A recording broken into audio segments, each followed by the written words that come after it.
Bryan, have you been paying attention to the 3-eye atlas? Yes. Um, wow. Like I first heard about it like shortly after because they just discovered it in July, and I've been following off and on just a little bit. But because it was getting the closest to Mars, I think it was like October 3rd is when it was going to get the closest to Mars, and they were going to turn some rovers around, or they were going to look at some stuff to try to see if they can get some more information of it. That this object is really interesting, especially since it's the third of the interstellar visitors. Yeah. So interstellar, it's from outside of the solar system. What's really weird about the probes that NASA used to look at it with is that NASA has been pretty tight-lipped about what they even saw. Like, there hasn't even been, like, a proper reporting. To my knowledge, there's no pictures out there. They didn't release anything that they got off of these sensors. Do you know why? The official reason they haven't released anything? Let's hear the official story. Go ahead. The government shut down. Oh, the government shut down. But yeah, so this is interstellar object. It was captured in July by the Atlas Observatory in Chile. And yeah, there's a lot of things about this object that's very odd. First of all, it's freaking huge. It's up to 5.6 kilometers long, or in diameter, or whatever. And yeah, so that's about 3 miles or so. It's a huge object. It's moving at an abnormally high speed. They're saying 58 kilometers per second, which is far faster than your average comet. The part that I think's really interesting is, so all of our planets are set on a particular plane. That's why we can see them from Earth. And this is coming at this object, this comet, let's call it, because that's what they're officially calling it. This comet is coming along our same plane, and so it's going to be passing 3 of our planets. It's going to be planning Jupiter. Well, it already passed Jupiter. It just passed Mars, and then it's going to pass Venus on way closer than we are to the sun. So kind of like, I think the closest is like 0.19 AU, and it's all of it is under 1 AU. So that's the distance between the Earth to the sun. So the most interesting thing about this comet, we'll call it, is the fact that it's getting so close to 3 objects. So it's going close to Jupiter, it's getting close to Mars, and it's getting close to Venus. The probability of an object doing that is 1 in 20,000. Now, the probability also being on the ecliptic plane, so our 5% plane, puts it into 1 in a million for it to happen like that, which is insane. Seems like a very deliberate trajectory, just for it to pierce straight through the solar system perfectly on the same plane. And get so close to 3 important planets. Yeah. I mean, in reality, it's 3 of our with the exception of Earth, it's 3 of our most important planets, because we talk about how there is a moon on Jupiter that we could possibly terraform. Europa. We talk about possibly being able to terraform Mars, and we've talked about possibly being able to live in the atmosphere if we had floatable objects because of the way the pressure in the atmosphere, living in the atmosphere of Venus. Mm-hmm. So it's our 3 most possible inhabitable planets in our solar system, and this object just happens to be flying close to all of them. Yeah. Well, not only that, but Jupiter acts as a buffer. It's like a deflector shield that protects Earth too. So Jupiter plays a huge role in keeping Earth safe from comets and asteroids and whatever else, interstellar objects. But I mean, another weird thing is that the water outgassing from the comet, the sort of the vapor that they're detecting coming off of it, they're saying that typically with the comet, it begins doing that. It starts doing that sublimation process once it's about 2.5 AUs or something like that. Yeah. But this started all the way back at 3.5 AUs, which is far further back than comets. We've never seen it before. Yeah. Not only that, the fact that this comet is carbon dioxide dominant instead of being water dominant. And not only that, but it's an 8-to-1 ratio of carbon dioxide to water.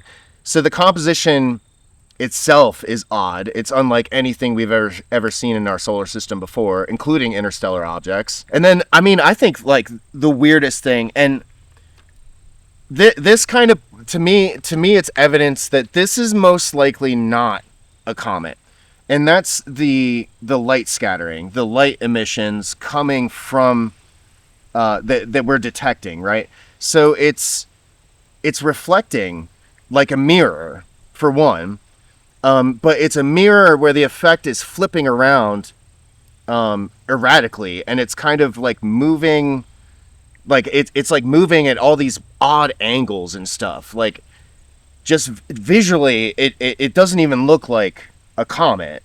So and the fact that it's a uniform gray object that's like smooth and flat and mirror like, instead of being sort of porous and, you know, like every other comet we've ever seen, this one appears like it's almost like polished. And, you know, just to make sure that what we're saying has some credibility and we're not just, you know, talking like crazy talk, is Dr. Avis Loeb, who is the head of the Harvard astro department.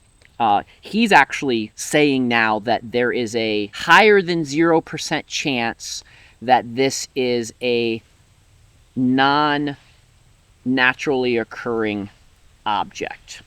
And why that's important is for a scientist of his caliber to say that there's a higher than 0% chance means that there has to be science behind it. Yeah. There has to be ways to prove it and disprove it. And that's really interesting because you rarely hear someone of that caliber willing to put their credibility on the line for this. Yeah, so it's not acting like anything we've ever seen in nature before. And it doesn't resemble anything that's ever been man-made before either. So this is like, it's something completely unknown. It fits the definition of being a UAP or a UFO. But yeah, more about the colors though, or, you know, like I said, it's gray, but they're saying that it's emitting light, so it's self-illuminating, and it's emitting. It's a blue-green glow right now that's also starting to change. Well, so it's blue-green, but it is not that it's changing, it's rapidly changing colors, and it doesn't appear to be based on temperature, which is normally what you would expect. For, you know, color changes with interstellar objects out in space. But yeah, it's self-luminous. It's bright at all angles of it. So yeah, this just doesn't fit anything that we've ever seen before. Well, and something that happened just a few days ago that was really interesting is on the cloud that is around the head of what would be the comet, we detect particular types of gases that are coming off of it, and we noticed that it had a particular percentage of nickel coming off of it, and that's very abnormal. And then after about a day or so, all of a sudden it started making the nickel about the size that we would expect it to be, almost like it noticed that we were observing it, and so it cloaked itself and started making it look more like a normal comet. And there was no reason for it, based off its location of where it was in the atmosphere, or where it was heading towards the sun. So there is no reason the nickel would have changed the amount of nickel that would have been outgassing and such like that. Like, science are like, we have no idea why that just happened because there is no reason it should have. Right. So pretty much everything that we've talked about so far with 3i Atlas is, we were looking at actual peer-reviewed papers, right? So this is not some woo-woo, speculation. This is the scientific community, speculating that this is something out of the ordinary. Now, that being said, there are also some people that are observing this comet, whatever you want to call it. They're observing it independently. And a lot of these independent observers are saying that they're seeing smaller companion objects that are flying along with it. So they're saying there's up to 9 different objects that are flying in a formation with this comet, which, all the stuff you said, that 1 in a million, all the numbers behind that.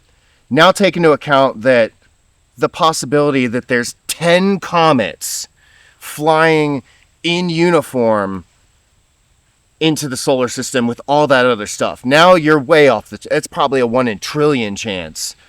Yeah, they were talking about how so some of the people that have discovered those 9 other objects, they're saying even if this was the comet breaking up, those objects wouldn't be like tidal locked. They wouldn't be staying in the same formation as this.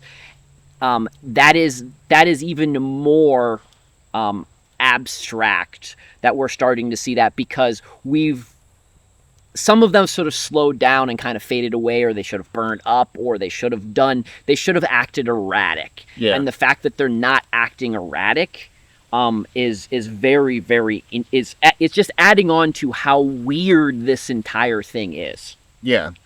Because you wouldn't think that an object that's 3 miles in diameter, you wouldn't think that would be enough mass to have the type of gravitational pull to bring these other objects along with it.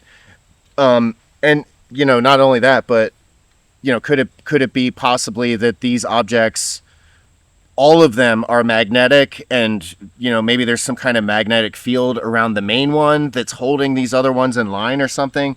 But that kind of doesn't make sense, because if you think of like the physics of having 2 magnets of polar opposites, they stick together.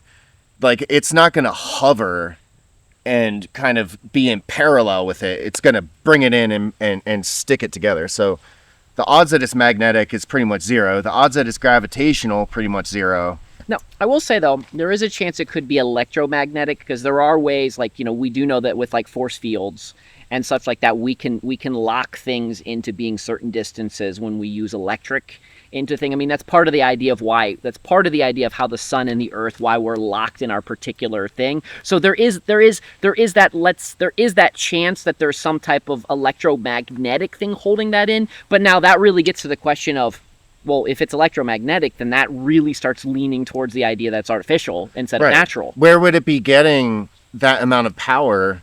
And like, how would because this object they're saying that it's older than Earth. It's older than our solar system. So how would it still be generating that much power after billions of years to be able to hold, these things in an, electromagnetic orbit or whatever, in a formation, basically? So let's just go ahead and say it, hopefully, all the Alex Jones stuff that we said earlier. Actually, let's put out a disclaimer right now. Do not panic. We're going to start speculating. Yep. Don't panic. Don't start telling everybody that there's an alien invasion coming and, do anything crazy because of that. Let's just get that disclaimer out there, just in case. We're just 2 dudes sitting on a mountain talking about weird ideas, weird, cool things that could be happening in the world. Yeah. So don't take it too seriously. This is sort of the speculation aspect of it. So I mean, I think with the fact that it's generating its own light, it appears to be changing colors very rapidly. It almost seems like it's like a beacon, or it's signaling, or like it's trying to communicate. And like we had kind of touched on in our show prep, kind of like theorizing what this thing could be. Maybe this is a probe that was sent out by us a long time ago, like Atlantean age. And if you think about it too, that would also explain why this probe specifically wants to pass by Mars and Venus.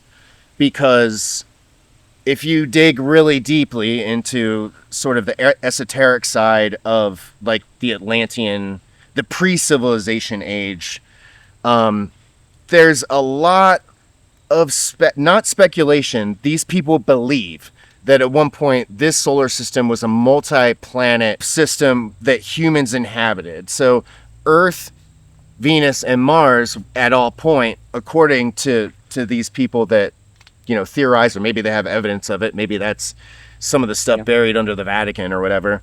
But maybe they're passing by these planets because they're checking up on the people that are supposed to still be there. Yeah. Or maybe it is legitimately looking for a receiver, something to bounce bounce back, like it's querying us. You know, like in Star Trek 4, Voyage Home. Have you ever seen that? Yep.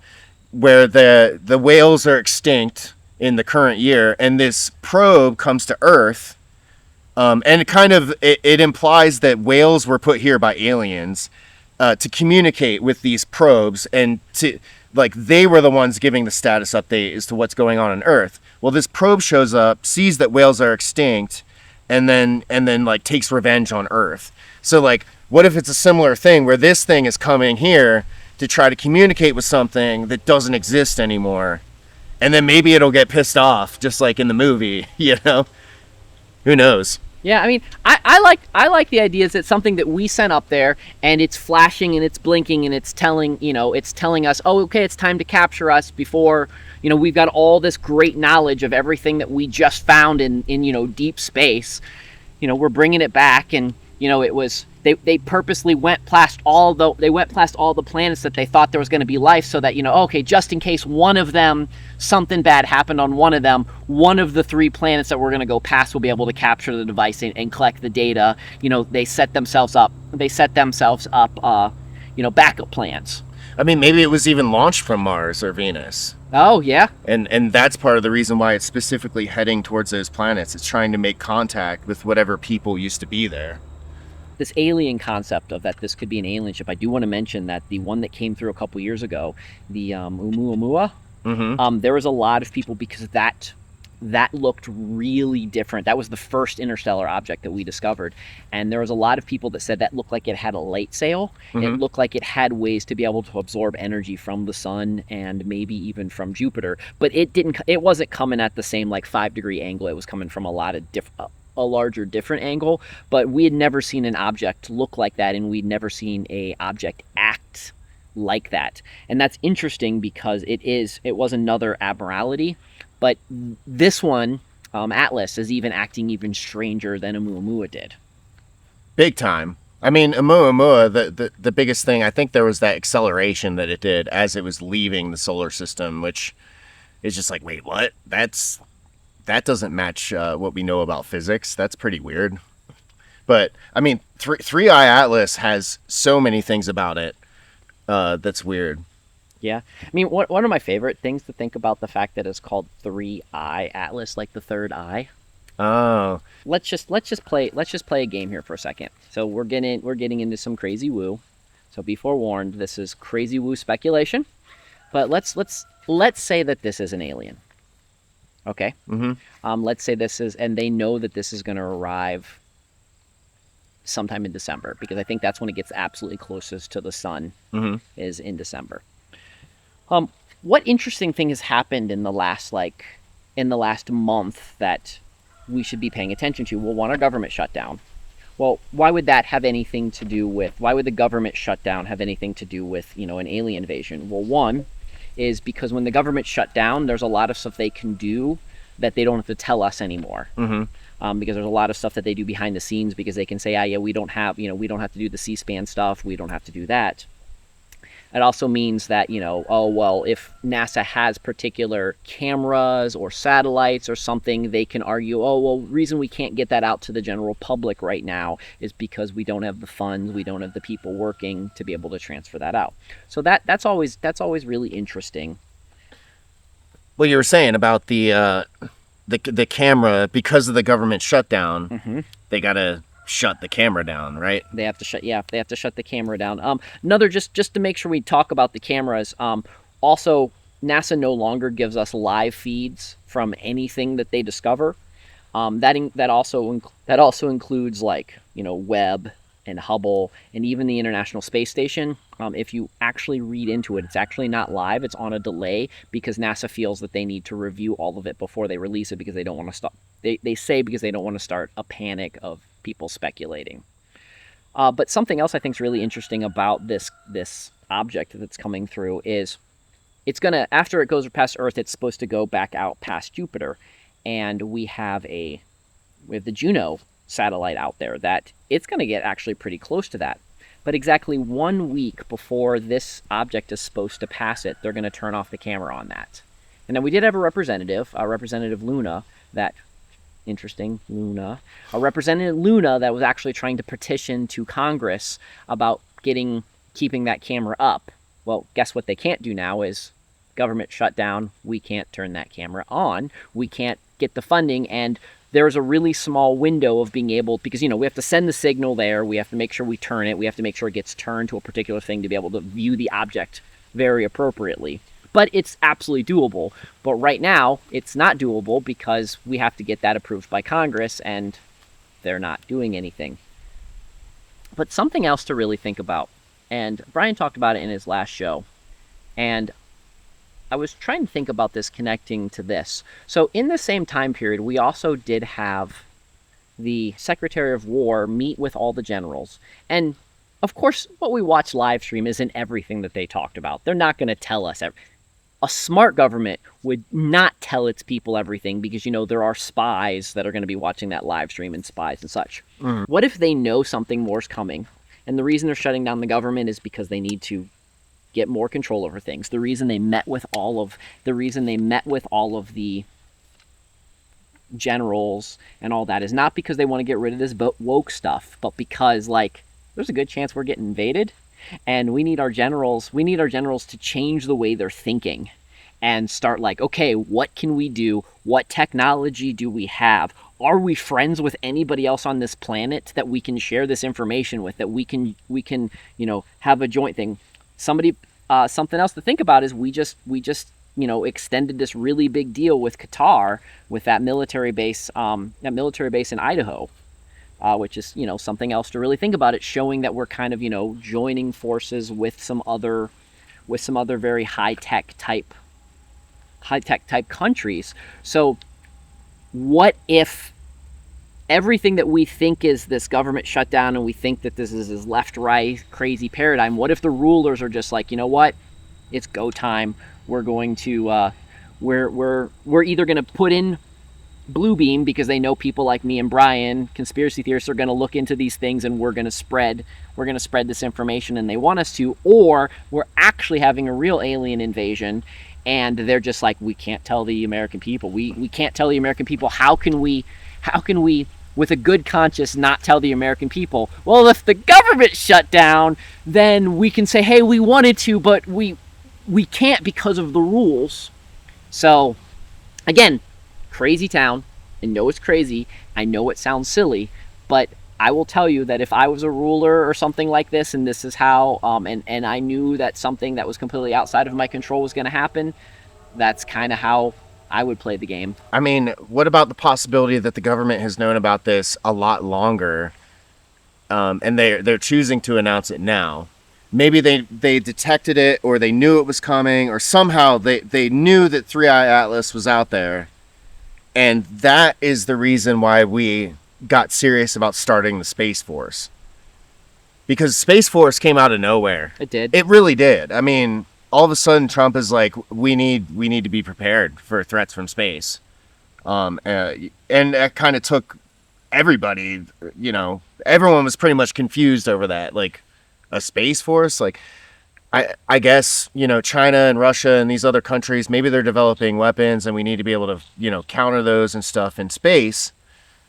Or maybe they know that there's another species that's on the way to check up on us or invade us, or who knows. And this war that we're quote unquote talking about between the countries, these tariffs that we're quote unquote talking about, this is all a distraction to allow each of the countries, they're actually working together, but allow all the countries that we're supposedly enemies with to start getting things prepared, to start getting things under the cloak of chaos, getting all the order prepared, so that it may not be Atlas. Atlas just could be the probe that's going to go. Maybe the government knows by, they keep talking about 2030. Maybe they know that by 2030 the real one's coming, and they're giving themselves just enough time to get all that in. We do see all these rich people and all these governments building these bunkers. We keep thinking they're for climate change, or we keep thinking they're for an asteroid, or we keep thinking they're for this particular thing, but maybe they're for an invasion. Yeah. I mean, another possibility with Three Eye Atlas is, maybe that's when they pull the trigger on Bluebeam. Yeah. When Earth is like, everyone on Earth is like, oh, here it comes. Maybe they have like a camera on it and everyone's watching it live or something like that. And then all of a sudden, they activate Bluebeam and now there's stuff flying around in the sky and we're just like, what the hell is going on? And I mean, who knows? It'll be very interesting to see how it unfolds.